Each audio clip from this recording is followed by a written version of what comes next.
Welcome back. Two parties with two very different sets of challenges this midterm year, competing for the soul of America. It's what an election day is all about. Polls open right now in battleground Pennsylvania and a whole bunch of other key primary contests. It's shaping up to be an interesting night. We're going to learn a lot about the direction, particularly of where the GOP could be headed. Joining me now to look at tonight's action in Pennsylvania and beyond, Democratic pollster, MSNBC political analyst Cornell Belcher, Republican strategist Doug Heye with a bunch of North Carolina ties, which is also on the ballot. Hello to both of you. Also on my tie. Also, and you're the Tar Heels. You're making a Tar Heel. You're no Dookie. No, absolutely. We retired Coach K twice. Just as a correction. Not to say that people shouldn't know that. Cornell, look, neither party's in great shape. The Democratic Party is suddenly more underwater than the Republican Party. And when you look at that, there's something to organize against, there's no doubt. What does that tell you? What extra challenges does that mean? Well, it's a couple things. One is, look, it's been pox on both their houses for quite some time. And you actually both are underwater, but you don't see a great deal of it's not like Democrats used to be the tallest little person. Though. Yeah, right. Okay. Now, not so much. But it's still overall Americans are not happy with either party. Mm-hmm. But I think when you look at and most of the sort of disappointment, we talked about this before, Chuck, with the disappointment, especially around Biden and his job approval numbers, it's with parts of his coalition, mm-hmm. right? It's with parts of his majority coalition. We talked about it before. Younger voters. If you tell me, Chuck, what percentage of the electorate is going to be younger voters on election day and the midterms, I'm going to tell you whether or not Democrats are going to have a good night or not. I looked at all the midterms. It's always 13%. Not in 18. Okay. In 18, it was 14, I think, though. It was just slightly higher, but it didn't hit the 18-19. It's not presidential year. But again, again, African Americans, look, if you look at his job approval among African Americans right now, it's in the high 60s.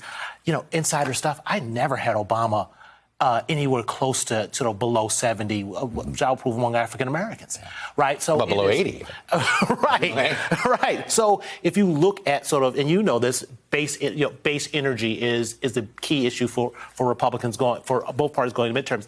Republicans have always done a better job of energizing their base, especially for these midterms, and that's going to be a real problem for us. Meanwhile, the Republican challenge seems to be is making sure they don't step on themselves. Yeah. And it does seem as if tonight there's a whole lot of primaries that are the equivalent of stepping on your you-know-what. Yeah, it's deja vu all over again. This is 2010 potentially redone. As we saw in 2010, we picked up 63 seats in the House, but we left seats on the table in the Senate. Christine O'Donnell, for instance, in Delaware. I'm not a witch. Yeah, exactly. And Sharon Angle in Nevada. We also saw that in other elections with Todd Akin and Richard Murdoch in Missouri, which will be a key state this year. Yeah. And in Indiana. So it's why Mitch McConnell is very nervous about who emerges from these primaries, obviously governor's races as well, as to whether or not they can be electable. What's going to happen? Look, you're North Carolina, Madison Cawthorn. This 30%, people don't realize it. It's a quirk in the law. Look, all runoff laws were done to keep black people from being in office. Mm-hmm. That's why the South invented the runoff law. North Carolina at least has attempted to moderate it a bit here. But ironically, this 30% may be what saves Madison Cawthorn. Yeah, absolutely. The only thing that saves Madison Cawthorn from himself would be a 30% threshold. Yeah. You know, and the reality is, as we view things and all things being about Donald Trump, because we all have Trump on the brain, if 70% or 69% of Republican primary voters vote against the person that Trump not only endorsed, but then again said, hey, let's give this guy a second chance, or as we saw in Ohio with J.D. Vance, or potentially in Pennsylvania, it means that Trumpism is here to stay, but Trump doesn't control things. So I agree with that so much. And this is what I'm curious about, because I've talked with some Democratic strategists who believe that, look, no, the Democrats can't just run against Trump, but the Republicans are nominating enough candidates where there is a choice being created here where they can run against Trumpism and not feel like they're just somehow out of touch. Well, I think there is I think if Democrats have an opportunity to break through, I think there's a couple of things, and it is Republicans giving it to us. One is, we've talked about this before, I've got polling back now that says, women are being more energized about turning out and voting because you saw that in our NBC News poll. And that is you see that. Yes. I call that it's sort of like watching a hurricane develop. It's not a hurricane yet, but it could be a big one. But it could be a big one. We talked about this before. It's but also, and look, if the gender gap looks like it did in 2018 versus how it looked in 2010 or 2014, it's a different kind of dynamic. The other piece is, in a state like Pennsylvania, is really interesting because you have a candidate for on the primary for governor there who, as the Washington Post said this morning, is a Christian nationalist. Right? So how many of their candidates are sort of outside the mainstream and give Democrats an opportunity to run against them, right? This can't be about Biden, right? I know they want to make this a referendum on Biden, but I think we have an opportunity to make this a referendum on some far right-wing candidates that they're putting up. I was just going to say, I mean, look, I don't even want to get Idaho. I mean, you have this lieutenant governor is way on the fringe. Yeah. Now, I think she's going to come up short. But does she come up short with 45 or does she come up short with 30? I mean, I think it tells you where this party's headed. Yeah, and it's why Republicans are very, at least privately, very nervous and talking amongst themselves. We don't say the quiet part out loud too much. But we also know what the headwinds are politically for the president. You know, when I was at the RNC in 2010, our magic number internally for Obama was 46. We felt if he was at or below that, we'd take back the House. Mm-hmm. Joe Biden, and he was ultimately at 44, 45. Joe Biden, your poll had him at 39, with 75% in the country saying that we're moving in the wrong direction. If those numbers hold, you know, it's going to be a big night for Republicans, and they don't need it to be a big night for it to be a very good night. All right, but let's talk about one of the elephants in the room, and that is the appeasement of this white supremacy stuff.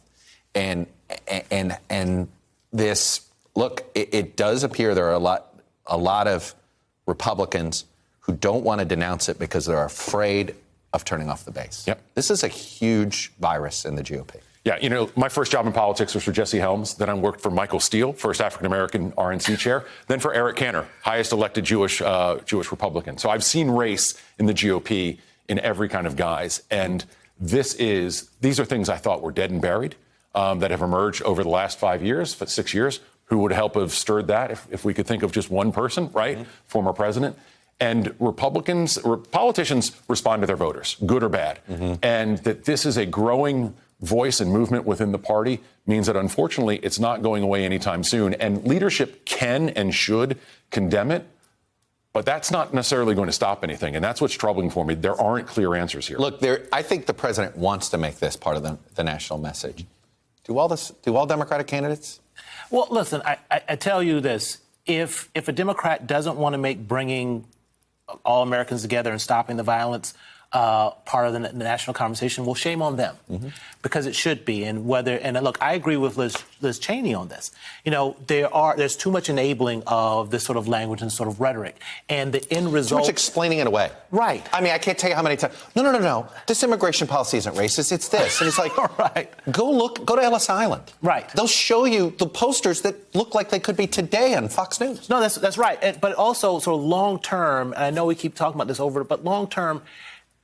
That's not where moderate voters are. I think the Republicans narrow their tent when they don't denounce this sort of behavior. When clearly, listen, moderate middle swath of America is not where they are. Pat McCrory is trying to be where those voters are, and he's getting crushed. Well, Pat McCrory, unfortunately, hasn't had a message this entire campaign. You know, he's talked about electability, but he lost. Yeah. Meanwhile, Ted Budd has had a message. He's run well. So you put this more on McCrory than Budd? Well, I put it on Budd running a good campaign and getting $11 million from Club for Growth. Yeah. It's not Trump. You know, when Trump endorses somebody, they get a small bounce, but he never bounces anybody to 50 plus. Right. Ted Budd's going to do very well because of Ted Budd, and McCrory just has floundered in this campaign. Well, the other thing I'm watching here is to a certain extent, it's almost Club for Growth versus Trump in some of these cases, which I think is interesting. And when they're allied, they win.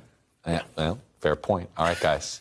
I think I'm going to see a lot of you tonight, so I'm looking forward to it. Thank you both. And again, be sure to tune in to our Meet the Press Election Night special, where all of the power of NBC News will be covering this election. We track and race results as they start to come in. We begin at 8 Eastern, wherever you can get NBC News now. It is everywhere. You can go anywhere and find it. You don't have to just download one app.